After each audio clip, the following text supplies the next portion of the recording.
აფხაზეთის ავტონომიური რესპუბლიკის მთავრობის თავმჯდომარემ კამანში საქართველოს ტერიტორიული მთლიანობისთვის ბრძოლაში დაღუპული გმირების ხსოვნას პატივი მიაგო. გიორგი ჯინჭარაძემ აფხაზეთის მთავრობის წევრებთან და ვეტერანების საქმეთა სახელმწიფო სამსახურის წარმომადგენლებთან ერთად გმირთა მემორიალი გვირგვინებით შეამკო. მემორიალთან თბილისის ილორის წმინდა გიორგის ეკლესიის წინამძღვარმა კამანში დაღუპულთა სულების მოსახსენიებელი პანაშვიდი გადაიხადა.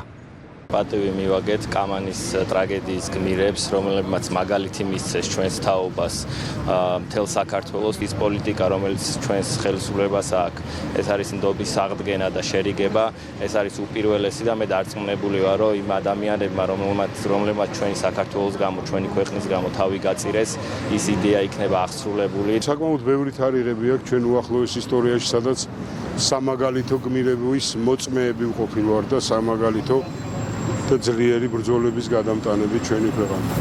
ერთ-ერთი ესეთი ეპიზოდი იყო კამანში.